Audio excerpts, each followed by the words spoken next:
Whakalawhalahi atu hane e tau wala tala tu tupu ke lata mai lau taongu nue ke hau nei. Kua ka mata tua i whala tau kumkumianga he whahinga hua lau lau, ke tan le kua ko whaitangata ne ku maumaua i e tahi tau pilewa fi he whahinga hua, ne ku whamahani ai ke whakaonga i he takitaki lau lau. Koe tau tu waha koe le kua nei, ne kua tupu ai ke pungi nea whi, mo kua la he tupi ha ku maumaua o se tau hio ke he matoka nei. Nā kai la whai whakatutalanga lau lahi me tau tangata hua, kai amnaki, tau tau se tau kumkumianga tunga kua whamahani ki ai. Pehe mai whahinga hua lau lau kai ke moa i tangata ne kua tau singa hua nei, tau hai ai fo ke tau hokotaki ka tai lau tolu. Ke mana lahi ni kua nā kai mita ke tau pehe nei, kai ke kua whahanoa i tau tangata ke maumaua i tau koloa he whakatuwhanu. Mō lea e tāsi au tangata ne whakamau hefo mo i oatu ai ke he whiua lakahui ke pungi ni nei, ne kamata i ke loto taoni i alofi.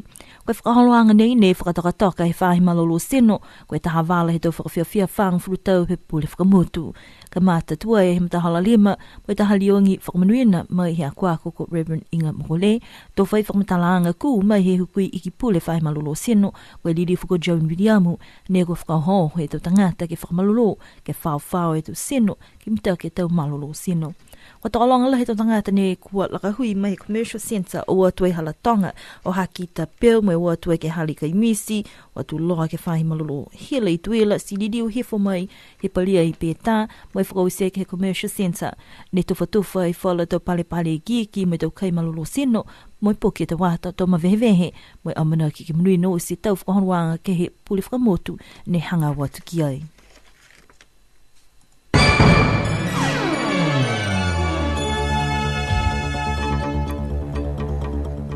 Whakalawhalahi atu, you're listening into Radio Sunshine's news bulletin for today. The willful damage to one of the newer police vehicles used by the Chief of Police has the department disappointed and concerned. It is suspected that the incident occurred yesterday morning where the windows of the vehicle were all smashed and costs have yet to be determined. The department is looking into the situation, but Inspector Brent Ioane has commented that this is not a good look. Inquiries will determine how to press forward, but charges will be laid when further details are received from the investigation to find out who is responsible for damaging the police department vehicle. More than 100 people got up early this morning to take part in the Walk for Change event to kickstart the 40th Constitution celebrations. The initiative by the Health Department to get people out and about to lead healthy lifestyles, and a perk for turning up and registering early, participants got free T-shirts. A short prayer from Reverend Inga Mokole and a brief speech from the Acting Minister for Health, Honourable Joan Williamu, encouraged people to get out and become physically active. A majority of the group set off at 5 o'clock from the commercial centre heading southwards up to Peel Hill, past the hospital at Kaimisi, heading towards the power station at Tuila, and then back down again from Peta Hill to the commercial centre. There were individuals, families, even representatives from the police force, fire department, health department, the New Zealand Army personnel who were there to show their support and get a breath of fresh air. For some it was an easy feat, some opted to stroll, take a jog, others were in more of a rush, running part of the way. But the main objective was to complete the 10-kilometre challenge. As the walk ended down at the commercial centre, a few spot prizes were distributed, photographs were taken, fruits and pamphlets distributed before everyone dispersed to head off to get ready for work and school. But a great start to the Pule Whakamotu celebrations. Looking at our news stories from the region, Australia's Senate has ordered the country's government to table a year's worth of incident reports and complaints of sexual abuse in Canberra's asylum seeker detention centre on Nauru. The Senate approved the motion put forward by the Green Party's Sarah Hanson-Young, which ordered that the documents be tabled no later than 3 p.m. on Thursday. There were complaints made and in some cases statements given to local and to federal police about the situation on Nauru and the fact that there were those allegations of harassment and sexual exploitation. But they're treated as if it's a fact of life on Nauru, and that's something else that the minister seems to have turned a blind eye to. Rental says when basic needs are not being met, vulnerable people are left even more vulnerable to that kind of exploitation. New Zealand aid money to Nauru has been caught up in a financial spat after an Australian court froze the island nation's accounts. Nauru's bank accounts are with Australian bank Westpac. They were ordered to be frozen after a 30-year debt dispute came to a head last week. US hedge fund Firebird Global Master won the freeze, claiming it is owed more than 33 million New Zealand dollars by Nauru.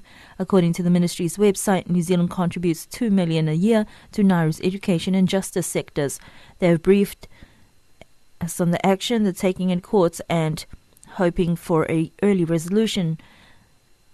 Nauru was once one of the world's wealthiest countries per capita due to the extensive phosphate resources, but mining practices for phosphate changed by the late 1990s, and Nauru became heavily indebted and reliant on foreign aid. Fiji is the only country so far to have offered any assistance to the sinking nation of Kiribati, and this is despite the Kiribati government being in constant contact with much larger powers within the region.